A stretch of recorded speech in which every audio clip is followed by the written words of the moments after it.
Snorri, handkastið sagði frá því fyrst allra fjölmiðla að Steven Tobor Valencia yrði ekki valinn í lokahóp EM í gærkvöldi. Komur óvart að hópurinn eða það atriði hafi lekið í fjölmiðla? Nei, ég veit það bara ekki. Ég hef bara ekki velt því fyrir mér, hvort það komur óvart eða ekki. Mér fannst mikilvægt bara að ég sjálfur myndi hringja í Steven og Sigvalda og hvað menn gera við sínar upplýsingar það ekki í mínum höndum, þannig að bara já og nei, en skiptir mig engu máli, Ég talandi Steven okkar að velja hann ekki, ég get ímyndað mér það að það hefur verið erfitt fyrir þig, líka bara hvað persónu, og þú náttúrulega þjálfar lengi vel í Val og stóð sér vel í síðasta landsliðsverkefni. Ástæðan fyrir hann ekki í hópnum hver?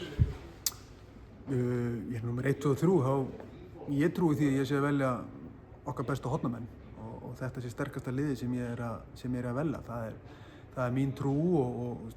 annað og ykkur og skoðun annar skipta kannski mikið öllu máli hvað það varðar. Þetta eru bara margir þættir sem spila inn í og margt sem fórum yfir, bara allt frá bara tölfræði í einhverju taktíska hluti og varandi rauninu bara allt í valinu og þetta kannski var bara einhvern veginn ofan á og auðvitað spilaði líka reynsla og annað slíkt inn í. Orri er í grunninn bara búinn að fara á eitt stórmót kannski sem okkar fyrsti vinstri hornamaður og líka svona eftir að Aron fór þá fannst mér bara mikilvægt að hafa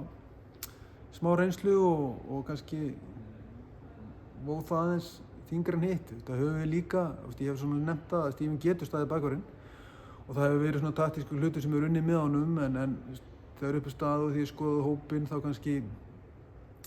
var sú uppstilling ekki nógu ofarlega til þess kannski að það myndi vera á kostnað Bjarka, þannig að þetta var niðurstaðan. Náttúrulega einmitt, kannski að lokum bara varðandi Steven þegar við settumst niður eftir síðasta stórmót og þar ræddum við einmitt þann möguleika að vera með hornamenn sem að geta að spila bakvörð og við töldum upp bara 4-6 bestu þjóðar í Evrópu þar sem allir eru með einn vinstri hornamenn sem spila bakvörð. En áfram förum við inn í stórmót, vissulega tekur Tate sem að geta að spila bakvörð og þú talar að Sigvaldi hefði líka að spila bakvörð en svona aftur förum við á stórmót með 2 vinstri hornamenn sem að geta ekki spila bakvörð. Við erum missum Aron Pálmarsson sem var bakvörður, hverjir eiga að leysa hana bakvörð sem að Steven var svona kannski hort í? Það er bara klárlega Janus Daði, Elliði Snær, Elvar Örn Jónsson og Einar Þorsteinn vera líklega þeir sem koma til með að leysa það mest og já, við ræddum þetta, það er líka, við erum búin að prófa þetta æfingum, við erum búin að prófa þetta í leikjum og eins og ég var að segja, það eru kannski aðrar uppstillingar sem bara við teljum bara betri og auðvitað, ef ég myndi telja að Steven væri besti bakvörður okkar í vörn, þá kannski, þá hefði valið verið öðruvísi en